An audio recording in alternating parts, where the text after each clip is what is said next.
Bien, entonces, estimados jóvenes, el día de hoy vamos a hablar sobre la médula espinal. ¿Ya? A ver, ustedes observan, están observando, a ver, me confirman si están observando lo que estamos en este momento proyectando. Sí, doctor, sí se ve. Ya está, muy bien. Entonces, la médula espinal, miren, a ver, ¿dónde se encuentra alojado la médula espinal?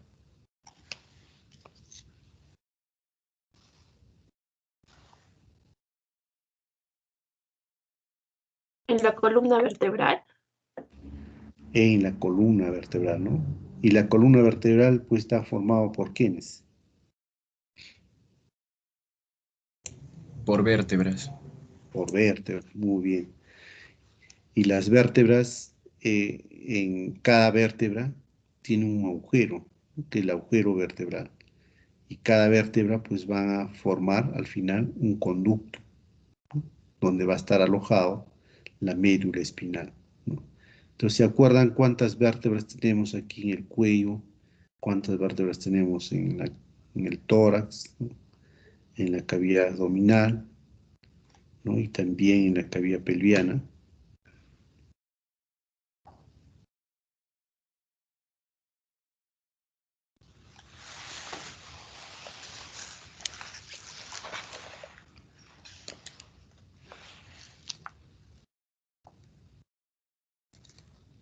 Son 7 cervicales, 12 torácicas y 5 o 6 lumbares, y 5 sacras y 3 y una colcoxis.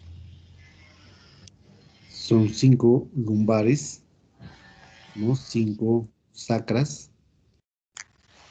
¿Y cuántas coxigeas? 3. Son 3 que se fusionan. Claro que se fusionan, ¿no? Entonces, todos ellos pues van a conformar, ¿no? La columna vertebral. Como ustedes ven, el conducto formado por estas vértebras que ustedes han mencionadas, se encuentra alojada la médula espinal, ¿no? Entonces, ustedes aquí en la imagen pueden decir, a ver, ¿dónde empieza la médula espinal y dónde termina?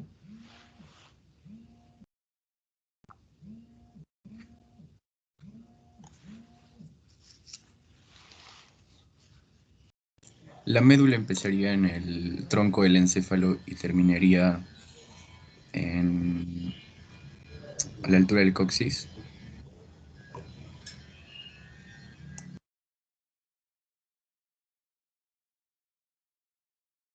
Después hablamos, estoy en clases, ¿sí?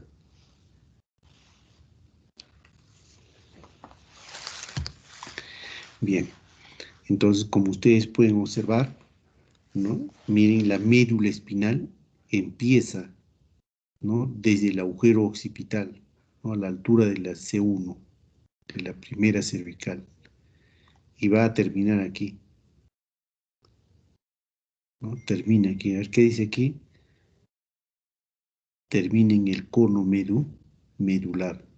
Y el cono medular, ¿a qué altura de las vértebras, de las vértebras lumbares se encuentra? A la altura del L1 y el L2. Entonces la médula espinal empieza, ¿no? En la C1 y termina a la altura del L1 y el L2. Y va a terminar aquí en el cono medular. ¿Ya? Termina en el cono medular. Y luego se continúa, ¿no? Con esta extensión de la pía madre, que vendría a ser el filum terminal, ¿no? Y lateralmente, pues la cola de caballo.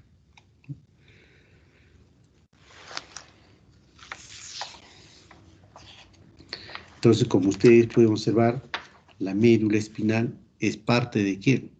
Del sistema nervioso central. Entonces, el sistema nervioso central, a ver, ¿por quiénes está conformado el sistema nervioso espinal?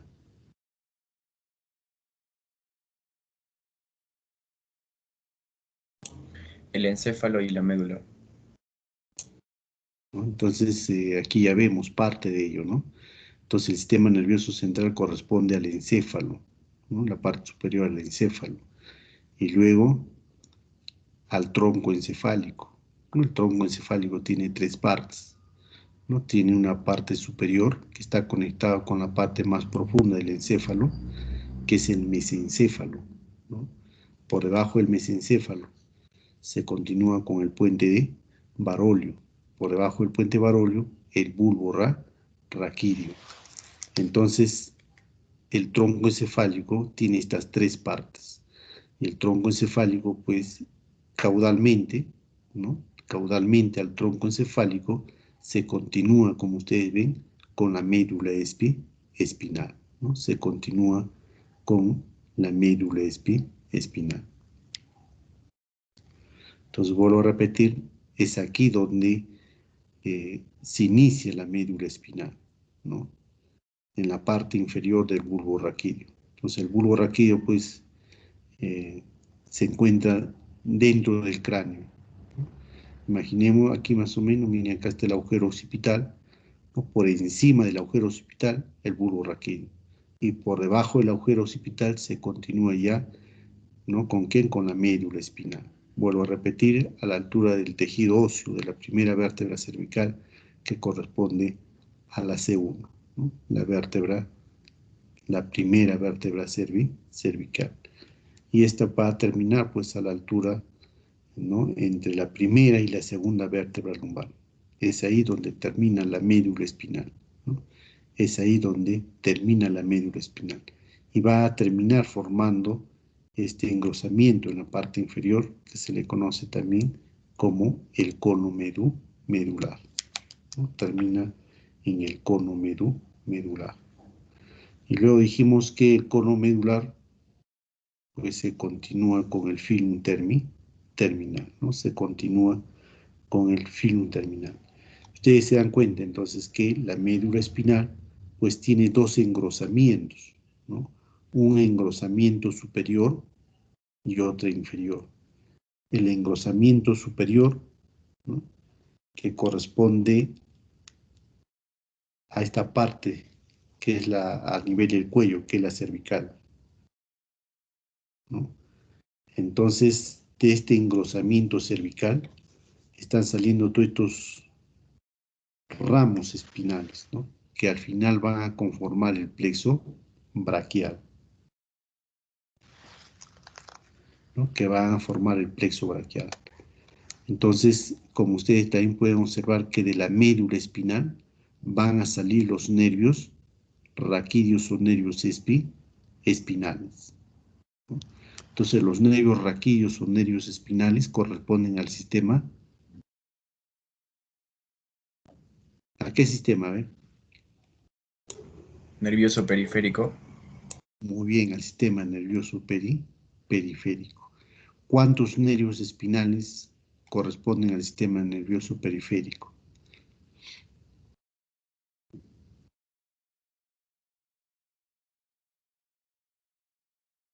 A ver, contemos. A nivel del cuello, ¿cuántos nervios espinales salen a nivel del cuello, a nivel cervical? 7. No, son 7 vértebras, pero nervios son 8, ya que los nervios espinales a nivel cervical pues emergen por la parte superior de las vértebras, ¿no? Y a nivel del tórax por la parte inferior de las vértebras. Por eso que aumenta un nervio más a nivel cervical. Son 8 nervios cervicales, ¿ya? 12 nervios torácicos, 5 nervios lumbares, ¿no? ¿Y cuántos sacros?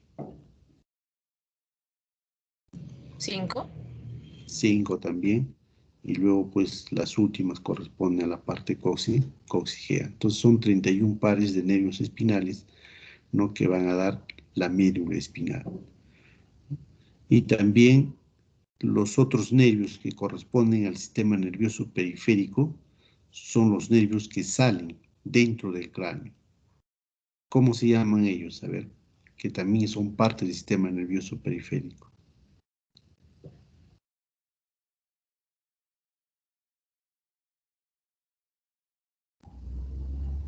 Los nervios craneales.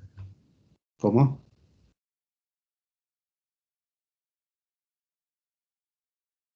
Los 12 pares de nervios craneales.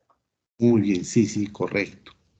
Entonces, los 12 pares craneales que hemos visto la clase pasada, ¿no? También corresponden al sistema nervioso periférico, pero ellos, ¿no? Emergen desde el tronco encefálico, excepto el primero y el segundo,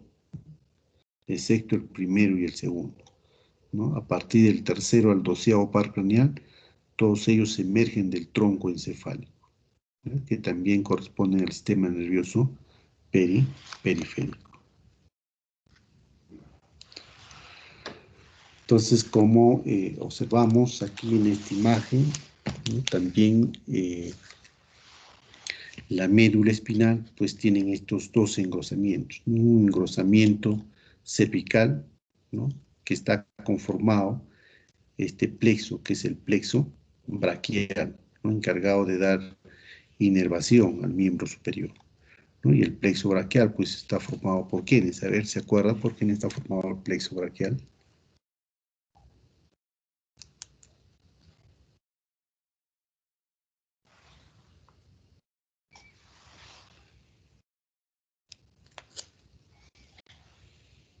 C5 a T1 o a veces T2. Ya, muy bien. Entonces, el plexo braquial va a estar formado por la C5, C6, y ellos van a formar el tronco superior, ¿no? La C7 forma su propio tronco intermedio, ¿no? Y la C8 y la T1 forman el tronco inferior. Entonces, por ello está conformado el plexo braquial. Y antes, aquí en la parte superior, pues está formado por otro plexo, ¿Cómo se llama? A ver, del 1 al 4.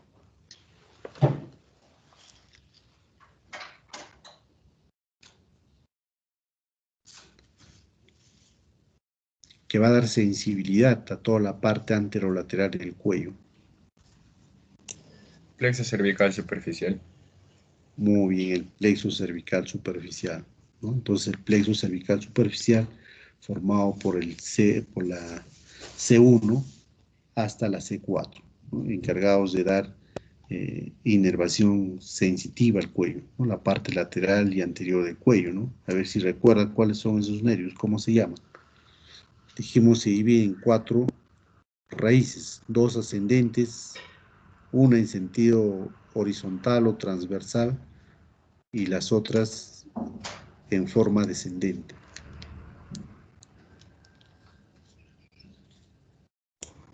Y auricular mayor. Muy bien, auricular mayor, correcto, que va a dar sensibilidad a la parte posterior de la oreja. ¿Qué más? Occipital menor. La occipital menor, ¿no? Son entonces las dos ramas ascendentes del plexo cervical superficial, ¿no? Entonces la occipital menor encargado de dar pues inervación sensitiva, ¿no? A la región occipital, ¿no? Esta parte lateral de esta región. Y el otro que es el cervical transverso, ¿no? Que va a dar inervación sensitiva toda la parte anterior del cuello, ¿no? Tanto la región supra como infraoidea. Y es ahí donde se anastomosa, ¿no? Con el nervio cervical del séptimo par craneal, ¿no? Que se encarga de dar movimiento al platismo. Y los ramos inferiores, ¿cómo se llaman? A ver, del plexo cervical superficial.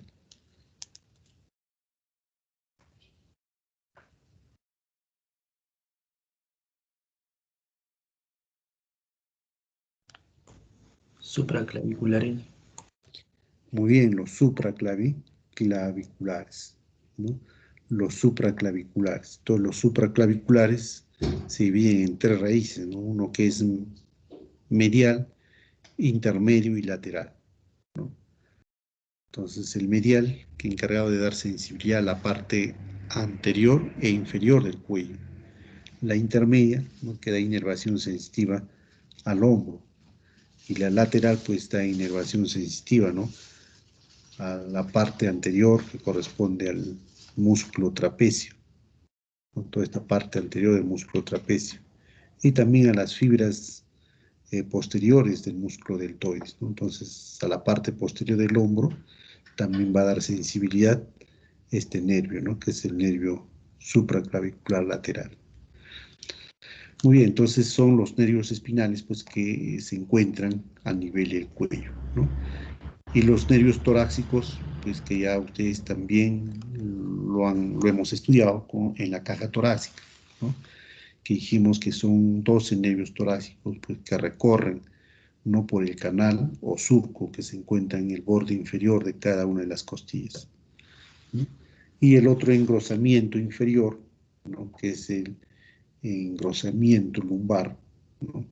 Donde salen todos los nervios, ¿no?, espinales que van a dar inervación al miembro inferior, ¿no? Que van a dar inervación al miembro inferior.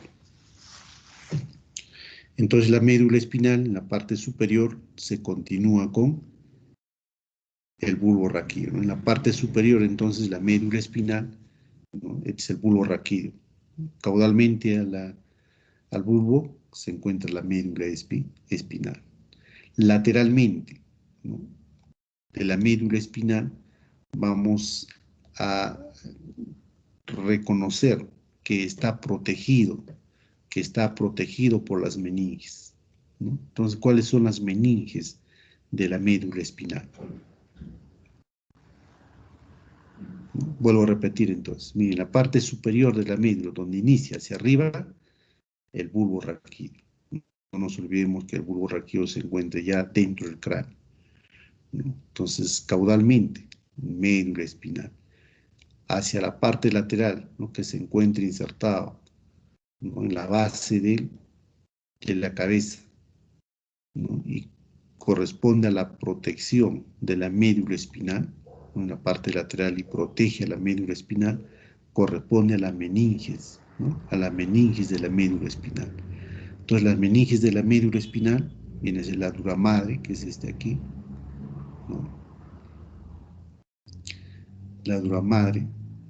Y también podemos ver en la parte lateral, ¿no?, de la médula espinal, pues vamos a reconocer a estos reparos anatómicos, ¿no?, como es el ligamento dentado, ¿no?, que es este aquí, el ligamento dentado, que vendría a ser una proyección lateral de la pía madre, ¿no?, una proyección lateral de la pía madre. Entonces, dura madre, aracnoides, ligamento, aquí no se nota muy bien, en otras imágenes vamos a ver los ligamentos dentados, ¿ya? Aquí no se nota muy bien. Entonces, lateralmente, pues vamos a encontrar a la pía madre, ¿no?, a la dura madre, ¿ya? Los nervios espinales también que nacen de la parte lateral de la médula espinal, ¿no? De la parte lateral también nacen los nervios espinales. Ya dijimos que son 31 pares de nervios espinales, ¿no?, que tienen fibras mixtas, ¿no? Tienen fibras mixtas, tanto fibras eferentes como aferentes.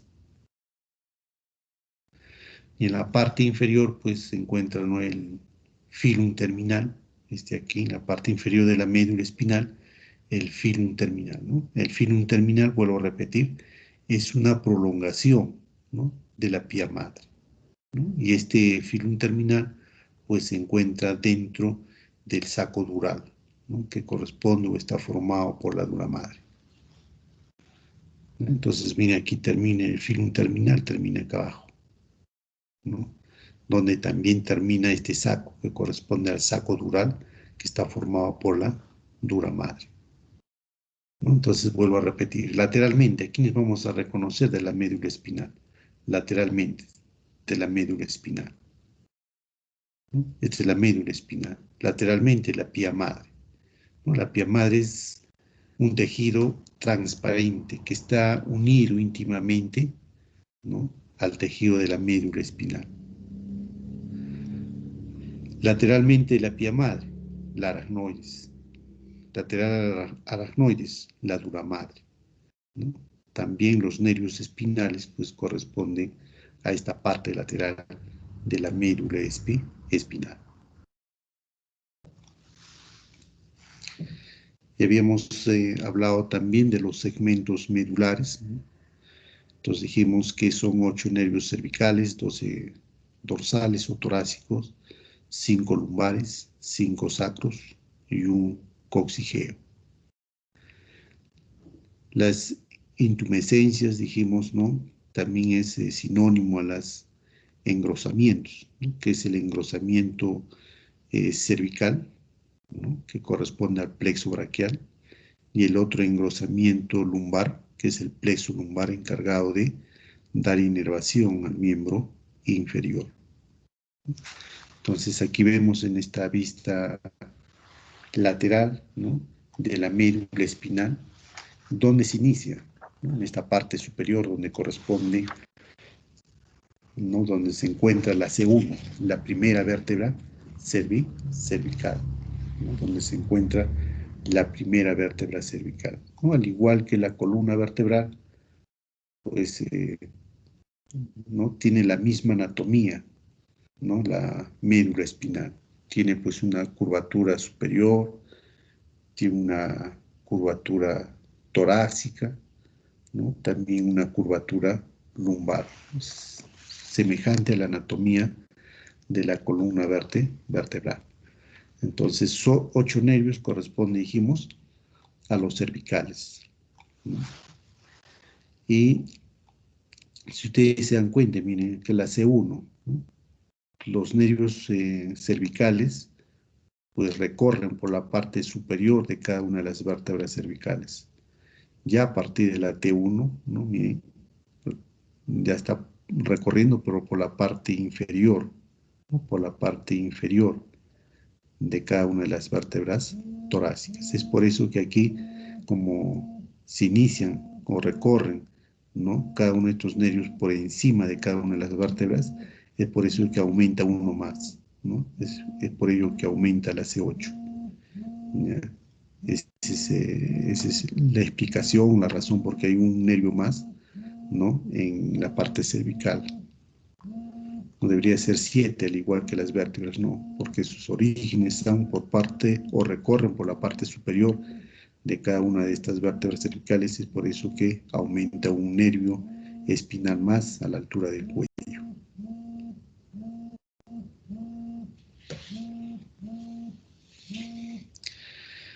Entonces, este engrosamiento, este aumento de tamaño en la región cervical y en la región lumbar, pues es para proporcionar, ¿no? Los nervios a los miembros, tanto superiores como a los miembros inferiores.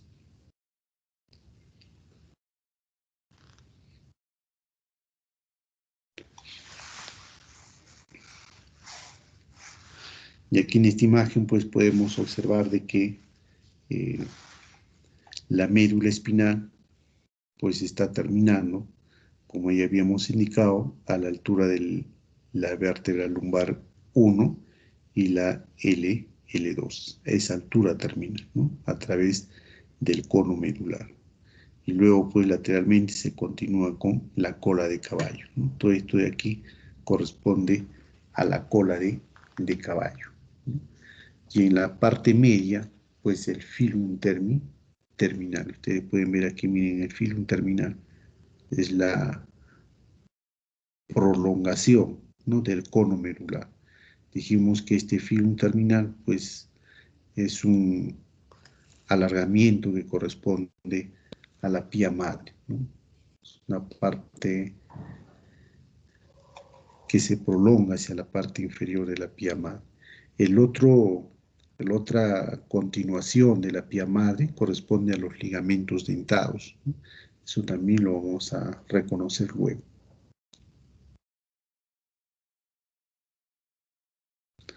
Entonces aquí lo que está encerrado a través de este círculo, como ustedes ven aquí, corresponde a la cola de caballo, ¿no? Entonces la cola de caballo también pues van a formar los nervios espinales, tanto para la cavidad pelviana, ¿no? Para la cavidad pelviana, para el miembro inferior.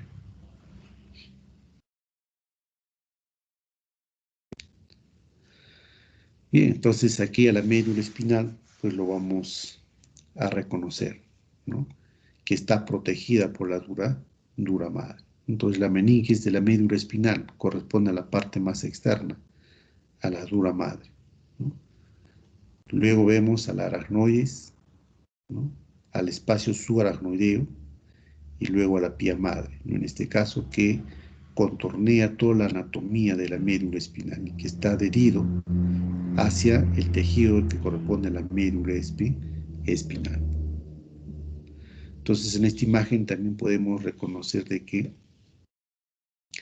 la prolongación lateral de la pía madre corresponde a este ligamento, ¿no?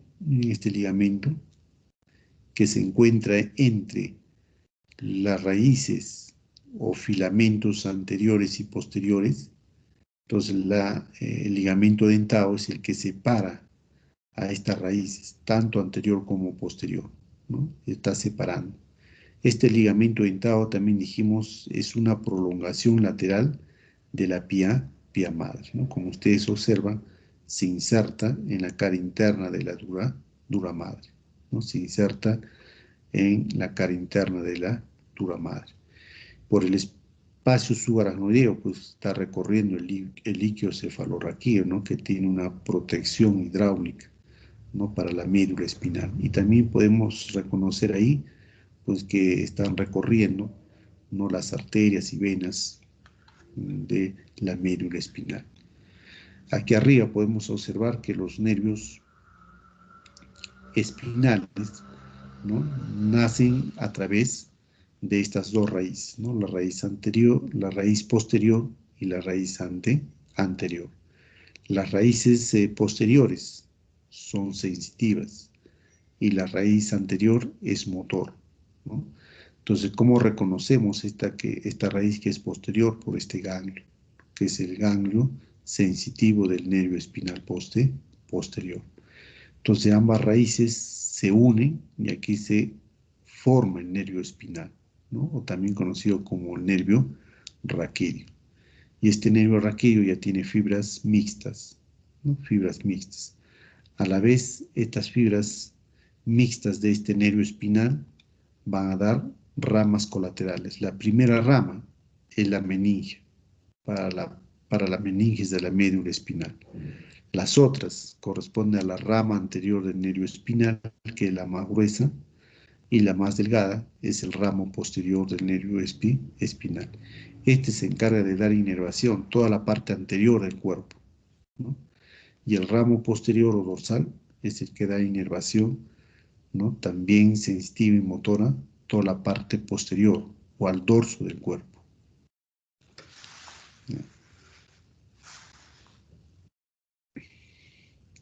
Entonces, en este corte transversal de la médula espinal, vamos a reconocer la anatomía que corresponde a la médula espinal, ¿no? Entonces, ven aquí que en el conducto vertebral pues, se encuentra la médula espinal con sus meninges, ¿no? Dijimos la dura madre, la que se encuentra pues, dentro de este conducto y cumpliendo la función de protección a la médula espinal. Entonces, dentro del conducto vamos a reconocer, mira, el cuerpo vertebral, conformado por este tejido óseo de forma, ¿no? O de forma trabeculada, que es un hueso esponjoso. Y también podemos observar en esta parte anterior de la médula espinal, pues un tejido graso, ¿no? Un tejido graso que se encuentra en este espacio, que es el espacio epidural. No grasa en el espacio epidural, ¿no? Y luego por detrás de este espacio epidural vamos a reconocer a la dura madre, ¿no? A la dura madre, a la meninge que está protegiendo la médula espinal. ¿Qué otras estructuras vamos a poder reconocer? A la aracnoides, la aracnoides, ¿no? Y también el espacio subaracnoideo, ¿no? Por donde, pues, vuelvo a repetir, está circulando el líquido cefalorraquídeo, ¿no? Y la pía madre, pues lo que dijimos que está en íntima relación con la médula espinal, ¿no? Y aquí vemos, miren, estos son los filamentos anteriores y estos son los filamentos posteriores. Y estos filamentos van a formar la raíz posterior y aquí la raíz anterior. Entre ellos, aquí se ve el ligamento dentado, ¿no? El ligamento dentado. Este corte transversal también nos permite a reconocer, miren, la parte anterior de la médula espinal, que es diferente a su cara dorsal de la médula espinal.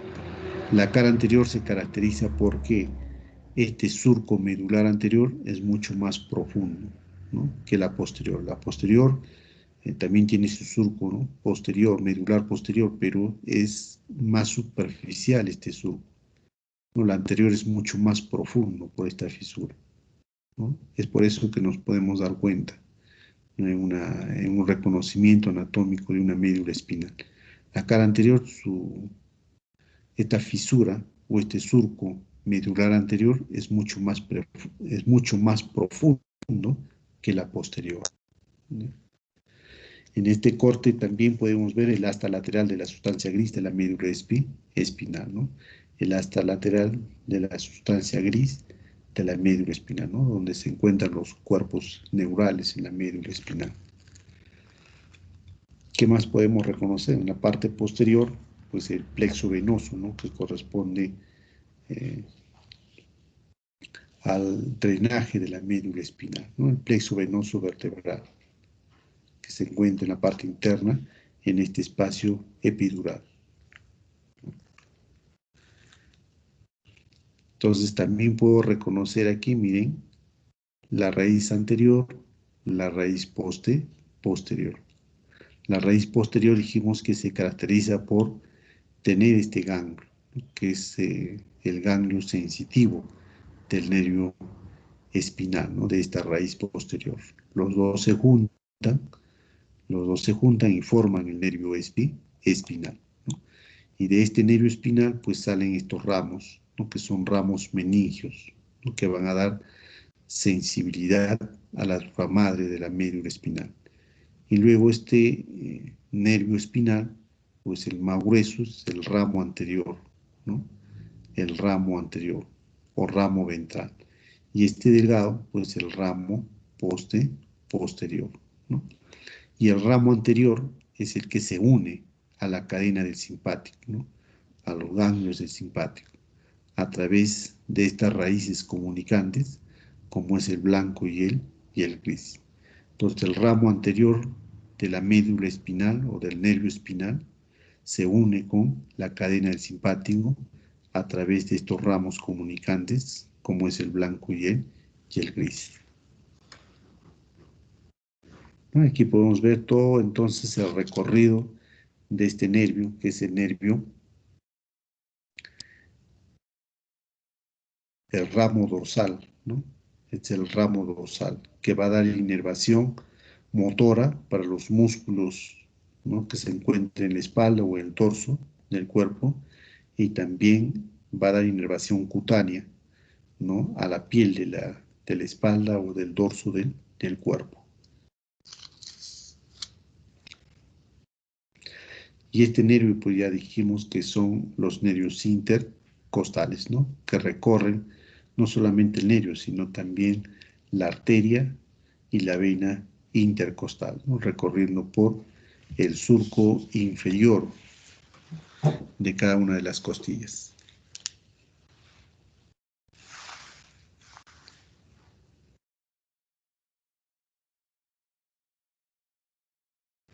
Ahora, la irrigación de la médula espinal. A ver, ¿qué pueden reconocer ahí, a ver, en esa imagen tan complicada? A ver, ¿por qué creen que arterias irriga la médula espinal?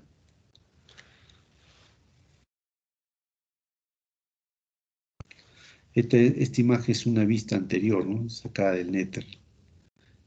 Que es una vista anterior y esta es la vista posterior, ¿no?, de la médula espinal.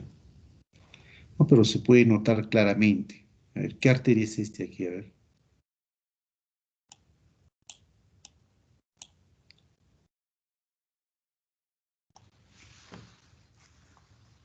La subclavia, o es el tronco brachiocefálico. Muy bien, entonces estamos aquí reconociendo en la cara anterior, ¿no? En la cara anterior, ya, entonces esto vendría a ser la cara anterior de la médula espinal. Entonces esto va a ser el lado derecho, ¿no? El lado derecho, dijimos del lado derecho, del callado de la aorta, pues está naciendo, ¿quién? El tronco brachiocefálico, ¿no? Tronco brachiocefálico. Y de este tronco brachiocefálico, pues salen dos ramas, una que se dirige en sentido perpendicular, ¿no? Que recorre la parte lateral del cuello, que es la arteria carótida común, ¿no? Y la otra en sentido horizontal, que es la arteria subclavia, ¿ya? Entonces, miren, esta arteria subclavia, su primera rama ascendente, ¿no? Su primera rama ascendente es este aquí, es la arteria, a ver, ¿cómo se llama? A ver esta arteria.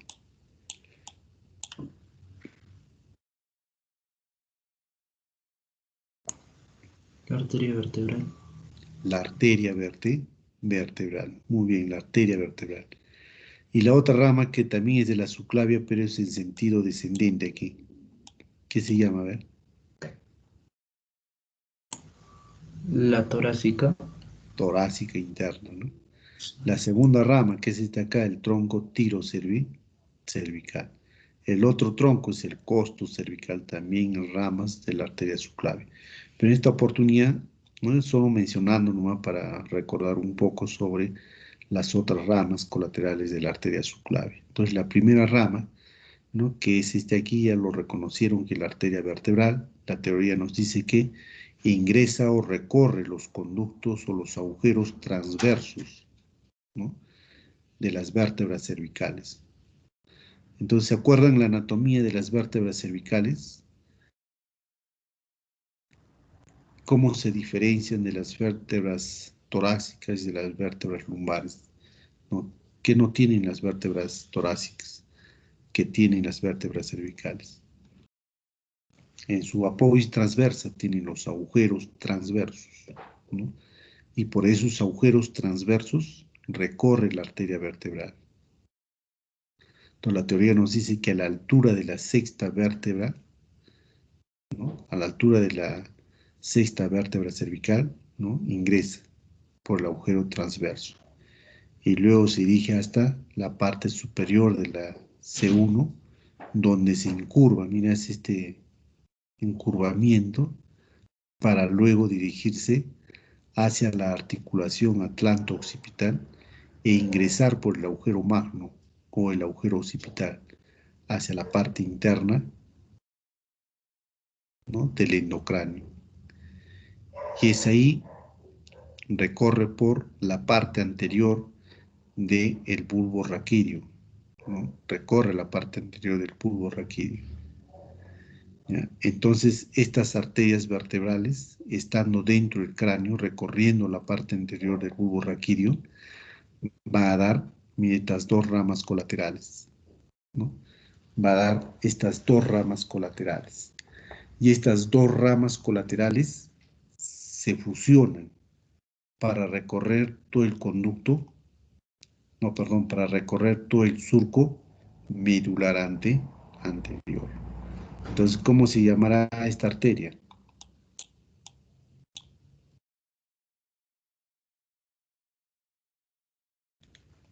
Miren aquí la arteria vertebral, dijimos incurva, ingresa al agujero occipital, ¿no?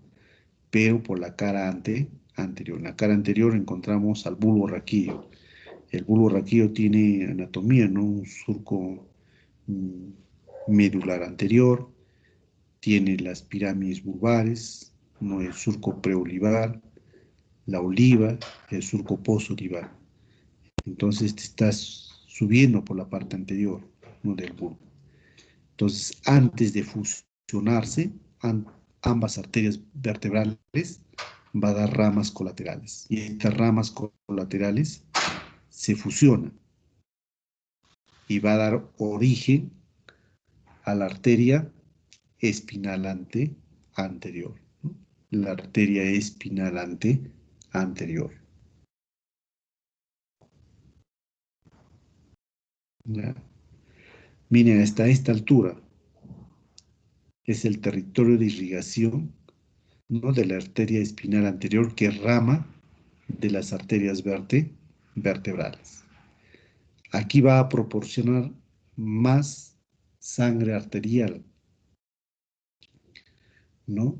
Pero en este caso, la que va a proporcionar sangre arterial para la médula espinal va a ser la aorta descendente, ¿no? La aorta descendente, ¿no? Entonces, la arteria intercostal posterior, que es este aquí, ¿no?, también va a proporcionar irrigación para la médula espinal. En esta parte inferior, también la aorta descendente va a proporcionar esta rama colateral también para irrigar, ¿no?, a la médula espinal. Ambas son ramas de la aorta descendente. Esta también, ¿no?, la arteria ya aorta descendente abdominal, ¿no?, también va a proporcionar para dar irrigación a la médula espinal, ¿no?, a través de la arteria intercostal posterior, ¿no? Las intercostales posteriores son estas dos. Y esta última, ya dijimos que es la arteria lumbar, ¿no?, ya en la cavidad abdominal, ¿no?, la aorta descendente para dar esta rama, que es la arteria lumbar, para dar irrigación a la médula espinal, especialmente a esta cara anterior, ¿no?, que se dirige a toda la cara anterior de la médula espinal. Ahora, la cara posterior de la médula espinal. La cara posterior de la médula espinal también va a estar irrigada por las ramas colaterales que corresponden a la arteria vertebral. Miren, esta arteria vertebral aquí también sale, ¿no?, de ambas vertebrales esta rama colateral, que es las arterias espinales posteriores, ¿no?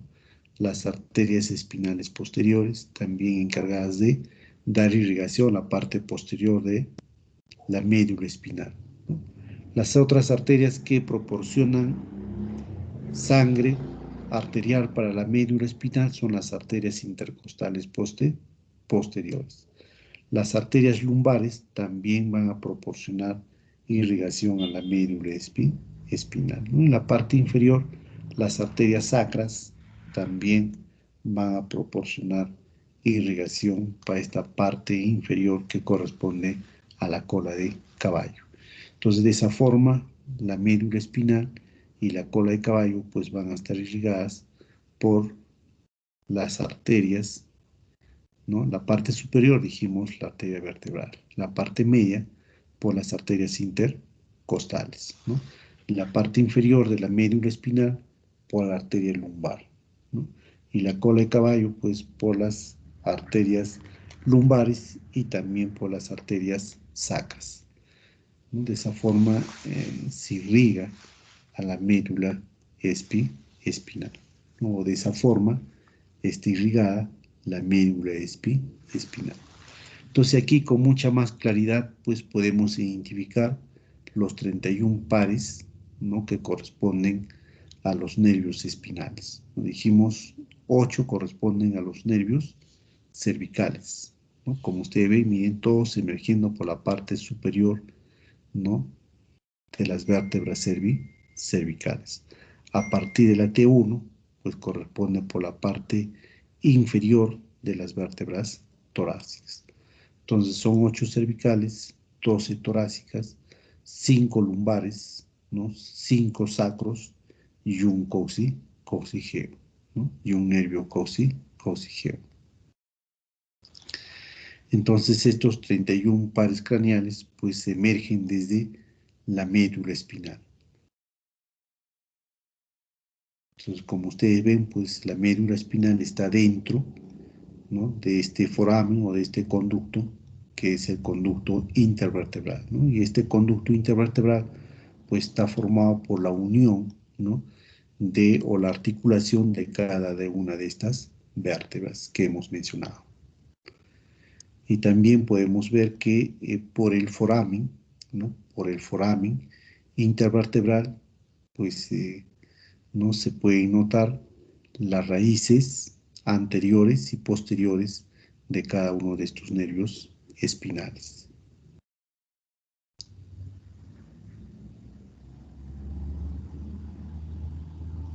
Entonces los nervios espinales dijimos que dan dos raíces, ¿no? Una anterior y la otra posterior.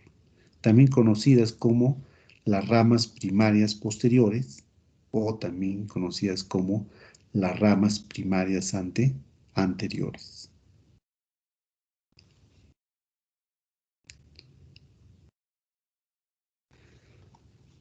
Entonces aquí esta imagen pues nos permite ver cómo se inicia, ¿no? Cómo se forma la raíz posterior y la raíz anterior. Dijimos que también esta raíz posterior conocida como las ramas primarias posteriores y las ramas primarias anteriores, ¿no? Entonces miren, la médula espinal, acá la dura madre, la aracnoides, la pía madre, ¿no? Entonces miren, este surco anterior, vuelvo a repetir, el surco medular anterior es mucho más profundo esta fisura o este surco que la posterior. Miren, la posterior es ligeramente, ¿no? La fisura anterior es mucho más profundo. De esa forma podemos identificar a la cara anterior y esta es la cara posterior de la médula espinal.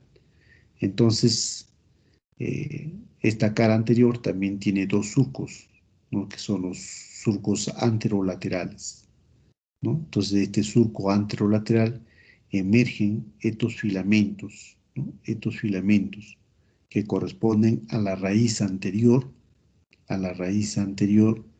¿no? Y también, miren, en el surco posterolateral también iniciándose estos filamentos para luego formar la raíz posterior, ¿no? Para formar la raíz posterior. ¿Ya? Entonces, esta raíz anterior dijimos que presentan fibras motoras, ¿no? Presentan fibras motoras. Sin embargo, la raíz posterior presentan fibras sensitivas. Y también podemos reconocer por su ganglio, ¿no? Que es el ganglio de la raíz posterior. Y aquí estas dos raíces se unen para formar este nervio de aquí, que es el nervio espinal, ¿no? Que es el nervio espinal. Y este nervio espinal o nervio raquídeo, pues es que tiene sus dos raíces, ¿no? Su raíz ventral, ¿no? También dijimos que se le conoce como ramas primarias anteriores y esta raíz posterior o también nervio espinal dorsal, conocido también como las ramas primarias posteriores.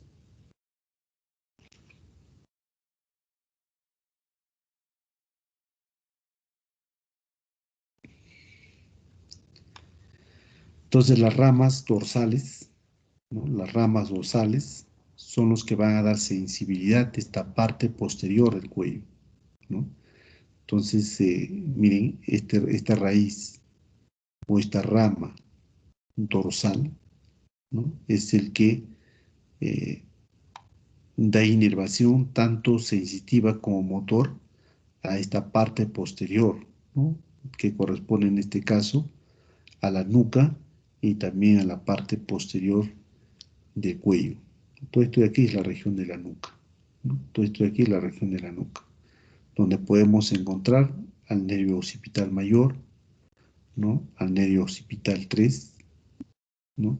Y a los nervios que corresponden a las cervicales 4, 5, 6 y 7, ¿no? Los que van a dar inervación sensitiva, esta parte posterior, ¿no? Que es la región de la nuca. Y bien, aquí vemos, ¿no? Lo que aquí me faltaba completar es lo siguiente, ¿no? Y los ramos anteriores, ¿no? Los ramos anteriores del nervio ventral son estos de aquí. Este plexo cervical anterior vienen desde el ramo ventral, ¿no? Entonces veamos dónde está el ramo, de este ramo ventral. Este ramo ventral, desde este ramo ventral vienen estos plexos, ¿no? En este caso el plexo cervical superficial, ¿no? Viene desde el ramo anterior, del ramo ventral. También dijimos que dan fibras sensitivas y motoras, en este caso, las fibras sensitivas encargadas de dar inervación, ¿no? La parte anterior del cuello, no solamente el cuello, sino la parte posterior de la oreja y también esta parte lateral de la región occipital. Y estas fibras de aquí, pues, provienen desde el ramo dorsal, ¿no? Desde el ramo dorsal, también para dar inervación cutánea a la región posterior del cuello. Y el plexo braquial, pues como ustedes pueden notar en la imagen, pues está formada por la C5, la C6, ¿no? La C5 y la C6 forman este tronco, ¿no? Que es el tronco superior.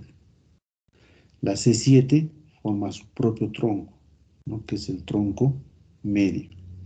Y el tronco inferior pues está formado por la C8 y la T1, tronco inferior. Y aquí también podemos ver, miren, entre la C5, C6 y C7 forma el nervio torácico largo, ¿no? Es decir, que se encarga de dar inervación, ¿no? A los músculos que se encuentran en la parte lateral de la caja torácica, ¿no? Estos de aquí son pues los que se encargan de dar inervación, ¿no? A la región, a la subclavia, ¿no? Nervio subclavio, a la región subclavia. Este nervio que es la supraescapular, ¿no? La parte superior de la escápula. Y este vendría a ser la dorsal de la escápula, ¿no? La parte posterior de la escápula, ¿no? Entonces, nervios que se dirigen también tanto a la parte superior de la escápula y al dorso de la escápula, ¿no? Dando inervación también a los músculos que se encuentran en esta parte posterior de la caja torácica, ¿no? Y luego los fascículos encargados de dar inervación al miembro superior, ¿no? Al brazo.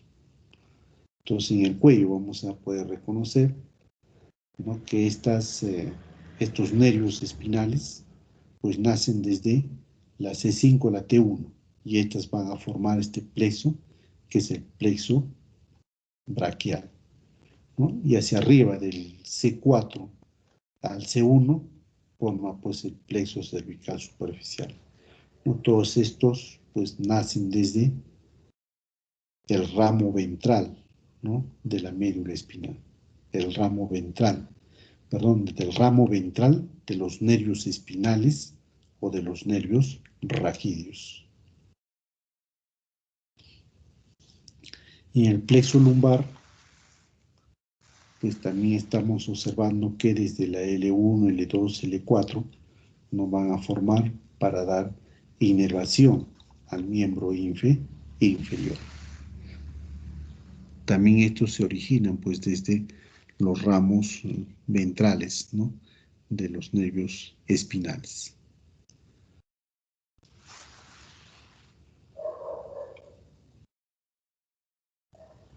Y el tronco lumbosacro, pues se denomina este plexo así, lumbosacro, ¿no? Al conjunto integrado por el plexo lumbar, ¿no? El plexo lumbar y el plexo sacro, ¿no? Que están unidos entre sí por fibras anteriores, ¿no? Que proceden del L4, ¿no? Que proceden del L4 y también del L5. Entonces el plexo lumbar está conformado por la unión, ¿no? De las ramas anteriores de los nervios espinales del L1 al L4 y el plexo sacro pues está formado por la unión también de los ramos anteriores de los nervios raquídeos del L5 como vemos y también hasta el S3, ¿no? De esa forma se forma el plexo sacro.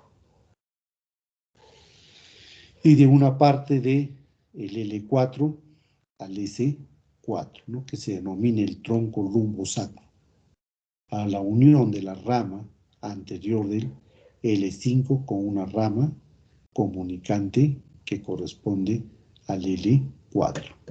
Entonces las raíces del plexo lumbosacro se dividen en ramas anteriores y también en ramas posteriores, ¿no? Y vean aquí también la cadena del simpático, miren, descendiendo por la parte lateral de la columna vertebral y comunicándose con los nervios, ¿no? Espinales con sus ramos anteriores, ¿no? Comunican con los ramos anteriores.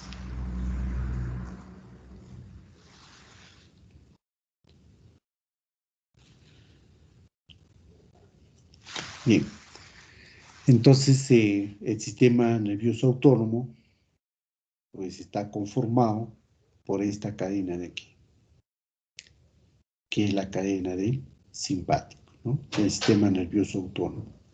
El sistema nervioso autónomo pues se divide en dos sistemas. En este caso aquí estamos reconociendo al simpático, ¿no? Al simpático. Y el otro sistema nervioso autónomo corresponde al parasimpático, ¿no? Que el simpático y el parasimpático pues tienen funciones antagonistas, ¿no? Tienen funciones antagonistas. El simpático, conformado por la cadena del simpático que está unido o que se comunica, ¿no? Con este ramo ventral del nervio espinal. Ya dijimos que se comunica a través de estas sustancias comunicadas grises y blancos. Entonces la cadena del simpático pues usa noradrenalina, ¿no? Como neurotransmisor, que está constituida por esta cadena de ganglios, ¿no? Que está implicado en las actividades pues, que requieren gasto de energía, ¿no? También llamado pues como sistema adrenérgico, ¿no?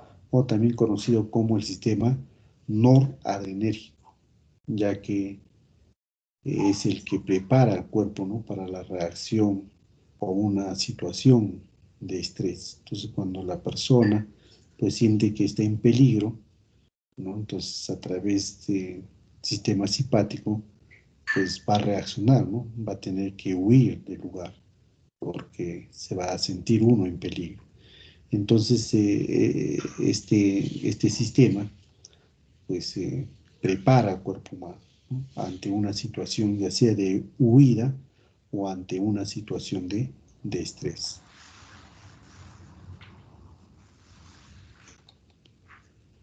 Entonces, el simpático, pues como ustedes pueden observar, está unido a los nervios espinales, ¿no? Vuelvo a repetir, a este ramo ventral, ¿no? A este ramo ventral de la médula espinal.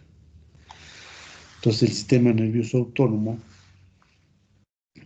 se inicia a nivel del cuello, en la base del cuello, ¿no? En la base del cuello, que se extiende desde esta parte inferior o base del cráneo hasta el coxis, ¿no? Hasta el coxis, ubicado en la parte lateral del cuello.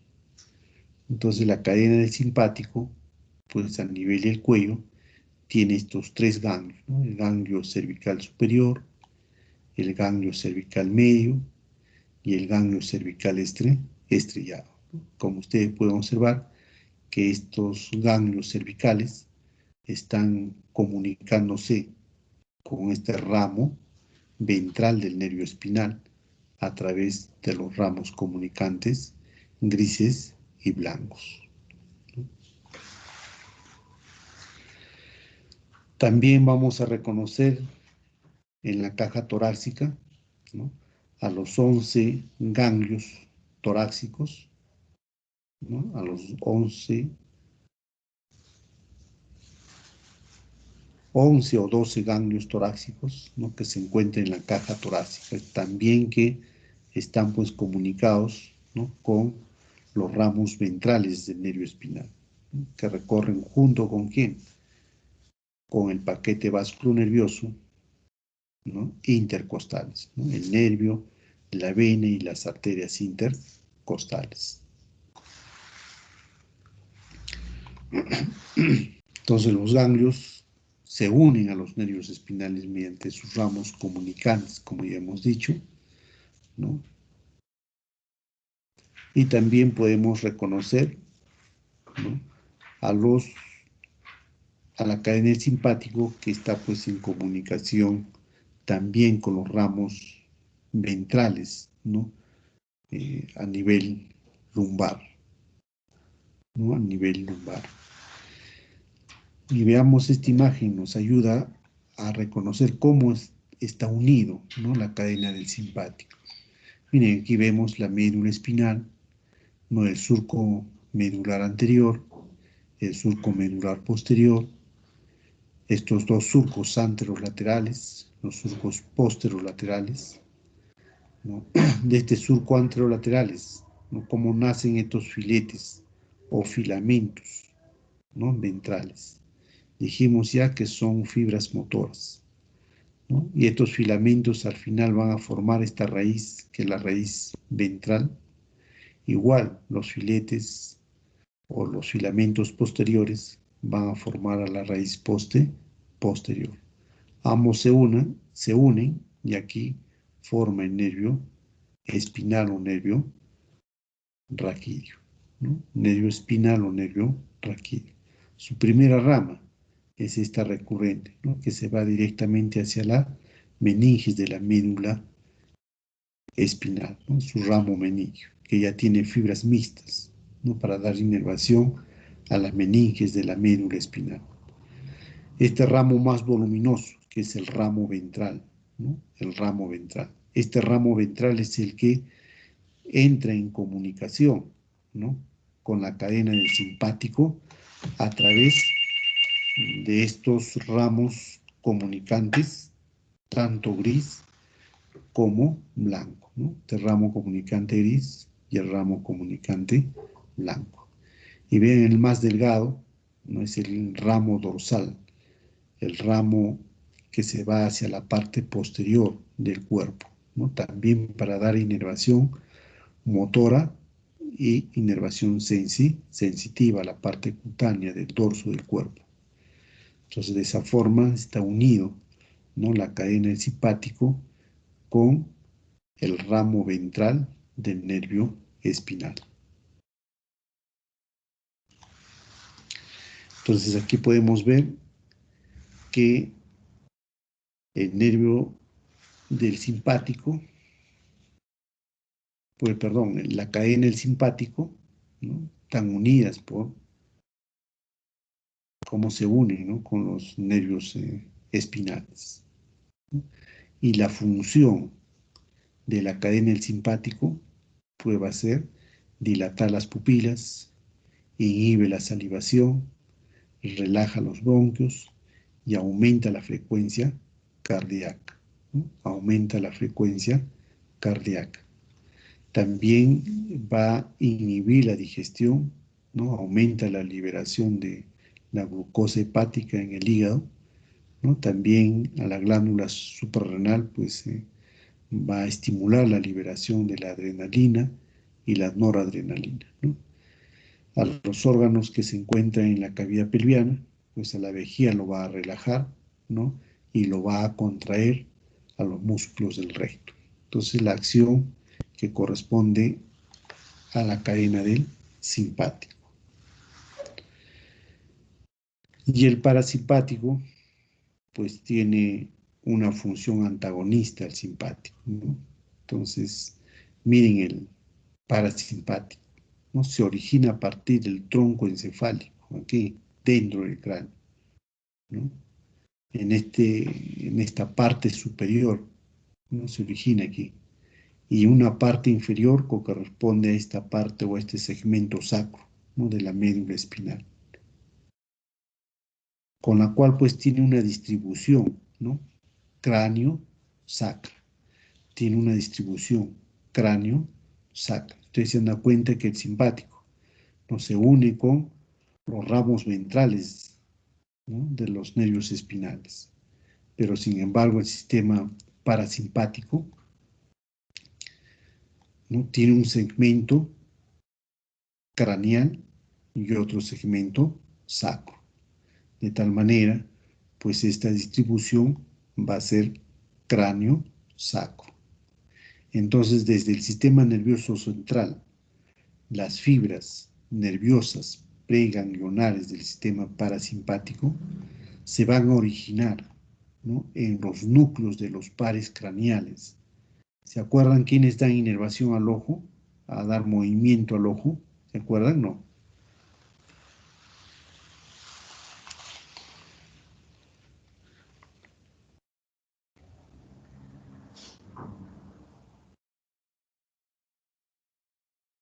A ver, yo miro para arriba, al techo. A ver, ustedes miren al techo de sus casas, de sus oficinas, de sus estudios.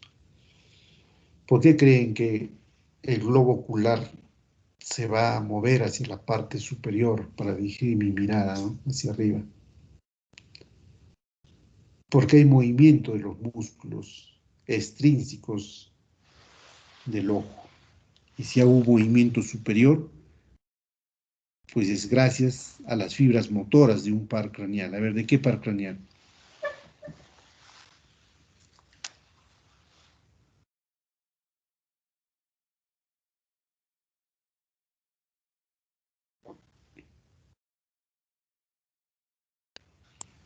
El tercer par craneal. Muy bien, entonces el tercer par craneal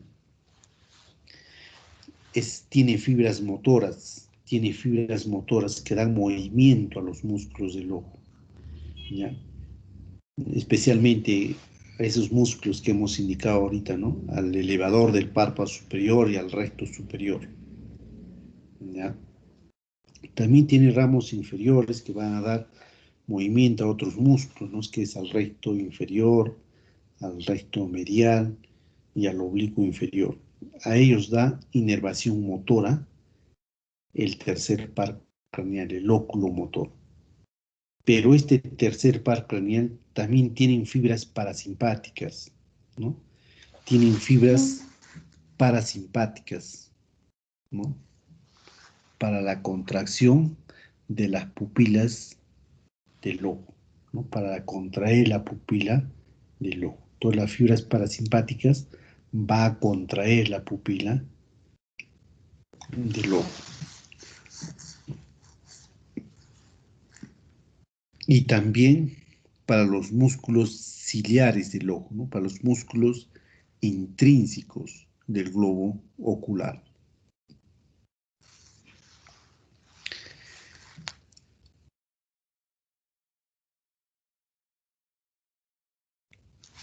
Entonces, el parasimpático no solamente corresponde a las fibras del tercer par craneal, sino también a las del séptimo par craneal, ¿no?, a los del séptimo par craneal. ¿Y qué es lo que va a hacer las fibras parasimpáticas del séptimo par craneal? Llega hacia la lengua, ¿no?, para la activación de la saliva, ¿no?, para la activación de la saliva. No sé si a ustedes hemos hecho los nervios, ¿no?, el B3, o si hemos hecho con ustedes, ¿no?, el recorrido de los pares craneales.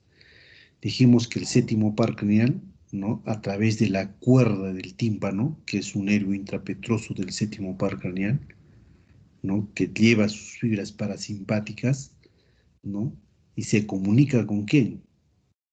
Con el nervio lingual del B3, ¿no?, con el nervio lingual del B3. Y estas fibras parasimpáticas del séptimo par craneal a través de la cuerda del tímpano llega al ganglio submandibular. Y este ganglio submandibular es el que va a controlar la salivación, ¿no?, en este caso activa la salivación de la glándula submaxilar y también de la glándula sublingual, ¿ya? Entonces, el parasimpático del séptimo par craneal es el que va a liberar la saliva a través del ganglio submaxilar, ¿no? Va a activar la salivación de la glándula submaxilar y de la glándula sublingual. A través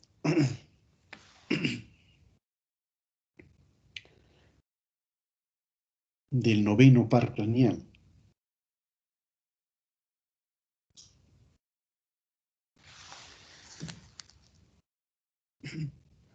a través del noveno par craneal, que también tienen fibras parasimpáticas, no el noveno par craneal, que es un par craneal también. Noveno par craneal es el glosofaringio. Dijimos que el glosofaringio se aprovecha ¿de quién? Del nervio petroso menor del séptimo par craneal. Se aprovecha del ganglio óptico, del B3, del nervio mandibular, ¿no? Y se aprovecha de el aurículo temporal, del facial, para llegar a la glándula de la parótida, ¿no? Entonces el noveno par craneal, sus fibras parasimpáticas llegan a la glándula de la parótida, también para controlar la salivación, ¿no? Activa la salivación de la glándula de la parótida. El noveno par craneal también tienen fibras parasimpáticas, ¿no? El otro par craneal, que es el décimo par craneal, ¿no? El décimo par craneal es el que tiene mayor trayectoria de inervación, ¿no? Décimo par craneal, la inervación al corazón, ¿no? A la tráquea, como ustedes ven, a los bronquios, a los pulmones, también al esófago, ¿no? Al estómago, al páncreas, al hígado, a la vesícula biliar, intestino delgado, intestino grueso, hasta el colon transverso, a los uréteres. Entonces a todos ellos va a llevar fibras parasimpáticas, ¿no? A todos ellos va a llevar las fibras parasimpáticas el décimo par craneal, ¿no? Y las fibras parasimpáticas sacras, como ustedes ven, que está formado, ¿no? El plexo sacro de ¿qué? Del S2 y el S4, ¿no? Entonces del S2 al S4, formado el plexo sacro, van a llevar fibras parasimpáticas para el colon descendente, ¿no? Para el recto, también para los uréteres, la vejiga y los órganos genitales, no tanto del hombre como de la mujer. Entonces las fibras parasimpáticas van a dar inervación a la cavidad pelviana, ¿no? Y a la parte inferior del colon descendente. Entonces a todos ellos pues van a dar inervación las fibras parasimpáticas que se encuentran en el plexo sacro, ¿no? Conformado por el S2 y el S4.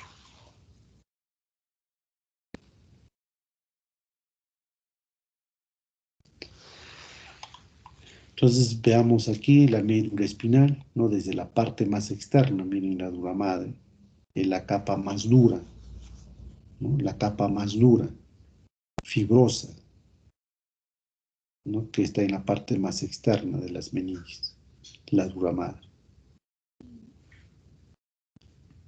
El espacio epidural, pues es el espacio, ¿no? Que se encuentra entre el aracnoides y la dura madre, ¿no? Que se extiende desde una dirección inferior hasta el nivel de la segunda vértebra sacra, ¿no? Que contiene solo líquido cefalorraquídeo, es el que va a dar una amortiguación hidráulica a la médula espinal. La aracnoides, como ustedes ven, que es este aquí, este tejido. La aracnoides es una capa transparente, ¿no? Delgada, conectada con la pía madre por trabéculas, ¿no? De tipo de una red, que es el espacio subaracnoideo. Y entre el espacio pues subaracnoideo y la pía madre está lleno de dijimos el líquido cefalorraquídeo, que se extiende desde la segunda vértebra sacra y el espacio subaracnoideo, aumentando de tamaño entre las vértebras L1 y S2, ¿no? Y a eso se le denomina cisterna lumbar. Y aquí la pía madre, porque está en íntima relación, ¿eh?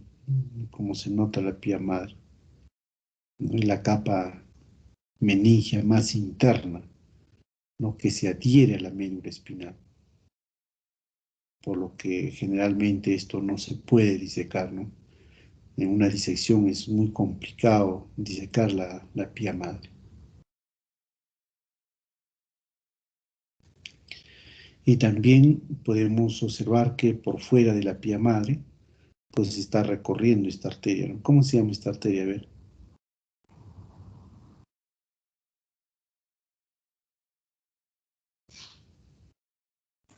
La arteria espinal. La arteria espinal, ¿no?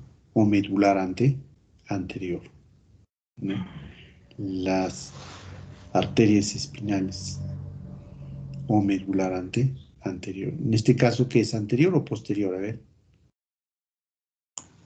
Anterior. Anterior, ¿no? Anterior. ¿Por qué? Porque nos damos cuenta por esta raíz, ¿no?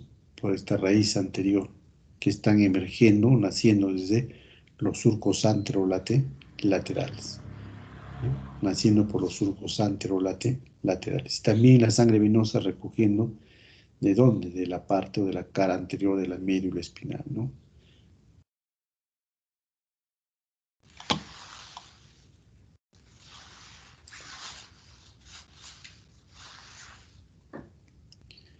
Aquí también, miren, lo que no hemos podido reconocer en la otra dura madre, no, perdón, en la otra meninges, en la imagen anterior, ¿no? La dura madre, esta cara que es anterior o posterior.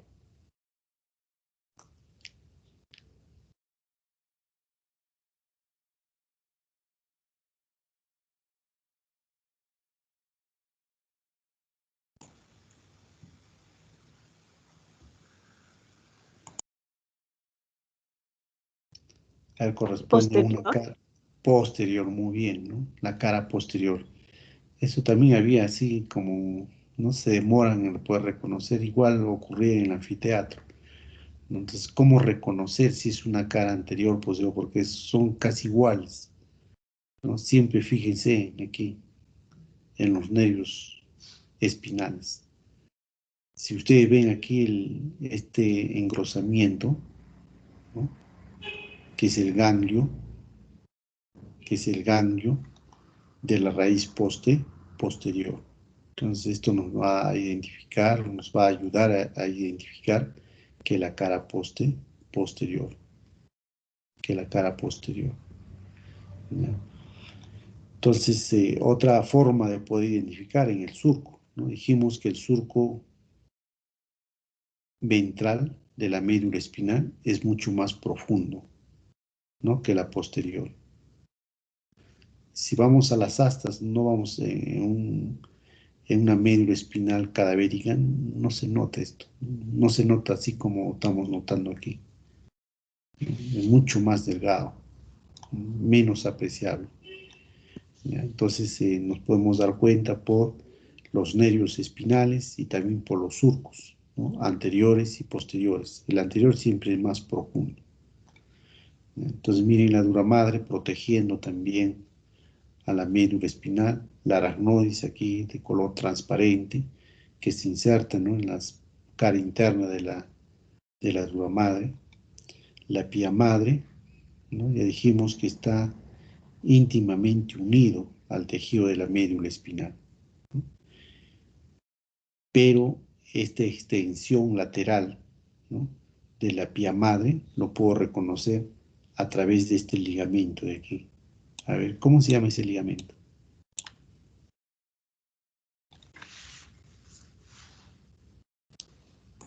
Ligamento dentado. Muy bien, entonces el ligamento dentado es una extensión lateral, ¿no? de la pía madre. Como ustedes ven, entonces se origina desde la médula espinal y también se inserta en la cara interna de la dura madre, ¿no? Dijimos la función de este ligamento dentado, pues es separar, ¿no?, las raíces, tanto dorsal como ventral. Esa es la función de este ligamento dentado.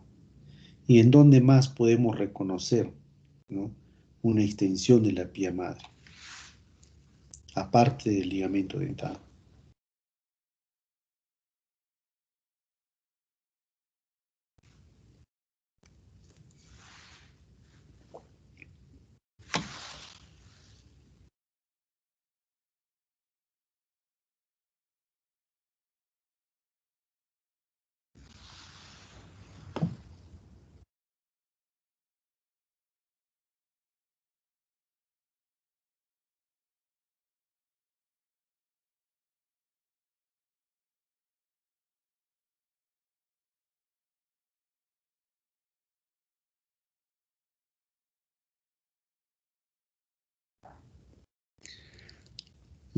El cono medular, pues la parte final de la médula espinal, ¿verdad?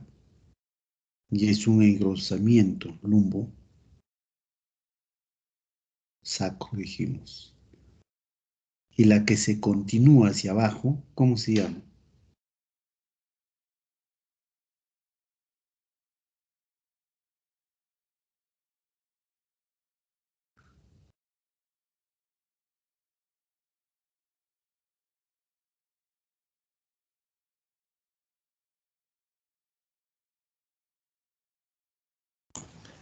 Filum.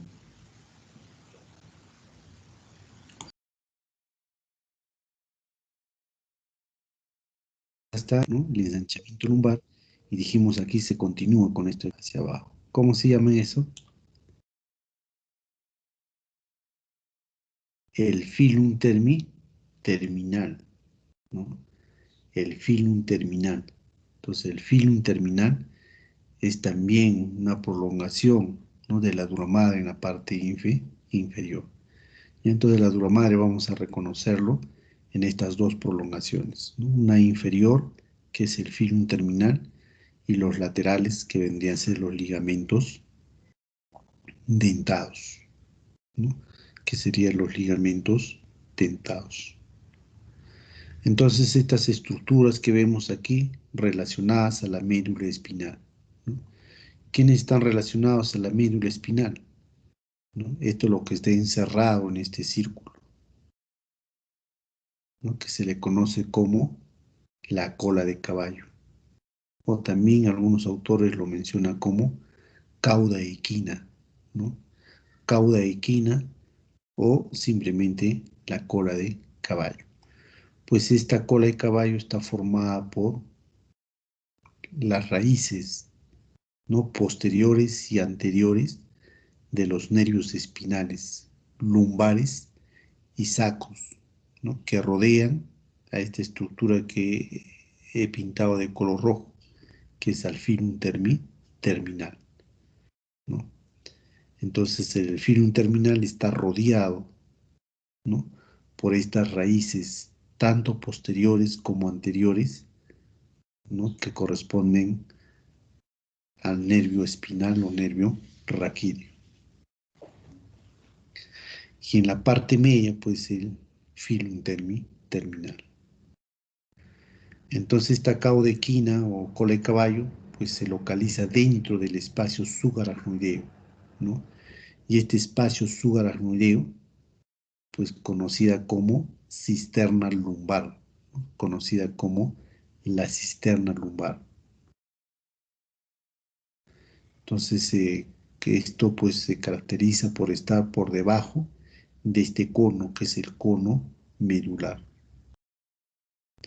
Entonces ustedes pueden observar también que esta cola de caballo pues se encuentra libre, ¿no?, para flotar en el líquido cefalorraquídeo, ¿no?, dentro de esta cisterna que hemos mencionado, que es la cisterna lumbar.